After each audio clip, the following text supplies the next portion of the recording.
Hello bachon, let's read the question. The question says factors affecting the rate of reaction are 1. Delta H of reaction, 2. Size of the vessel, 3. Amount of the reactants taken, 4. Physical state of the reactants. The option with all correct factors is option A 1, 2 and 3, option B 2, 3 and 4, option C 1, 3 and 4, option D 1, 2 and 4. So first of all, let us check the key concept of the question. The key concept of the question is that rate majorly depends on the concentration of reactant, क्योंकि अगर हम concentration of reactants high लेंगे तो rate of reaction will be higher.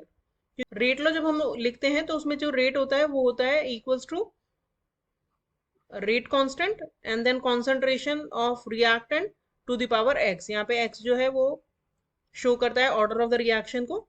तो यानी कि जो rate है it is directly proportional to the concentration of the reactant. और अगर ये जो रिएक्टेंट है ये गैस की फॉर्म में है, गैशियस फॉर्म में है, तो गैशियस फॉर्म में it will depend on the pressure of the gas. और प्रेशर जो है वो direct indirectly volume of the vessel पे भी डिपेंड करेगा. वॉल्यूम जिस भी वेसल में या जिस भी कंटेनर में हमने गैस लिया है उसके वॉल्यूम पे प्रेशर डिपेंड करेगा. सो अब इन सब चीज़ों को देखते हुए अगर हम इस क्वेश्चन का सोल्यूशन देखें तो पहला हमें दिया है डेल्टा एच ऑफ रिएक्शन. तो रेट जो है वो एंथैल्पी ऑफ रिएक्शन पे डिपेंड नहीं करती है. एंथैल्पी ऑफ रिएक्शन क्या होती है? हीट रिलीज्ड और अब्सॉर्ब ड्यूरिंग द रिएक्शन. तो इसके ऊपर रेट ऑफ रिएक्शन का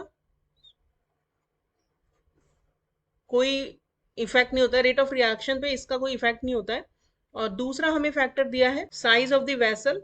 तो साइज ऑफ वेसल पे डिपेंड करती है. अगर हम गैशियस फॉर्म में रिएक्टेंट को लेते हैं तो हम उसके प्रेशर की बात करते हैं, और प्रेशर जो होता है वो इन्वर्सली प्रोपोर्शनल होता है वॉल्यूम के. तो जैसे जैसे वॉल्यूम बढ़ेगा या साइज ऑफ द वेसल बढ़ेगा वैसे वैसे प्रेशर कम होता चला जाएगा और इनडायरेक्टली रेट को वो इफेक्ट करेगा. थर्ड हमें दिया है amount of the reactant taken. Amount of the reactant taken means concentration of the reactant. तो ऑब्वियसली कॉन्सेंट्रेशन पे तो रेट डिपेंड ही करती है, तो इस पे भी डिपेंड करती है और इस पे भी. और फोर्थ हमें दिया है फिजिकल स्टेट ऑफ रिएक्टेंट. तो फिजिकल स्टेट पे भी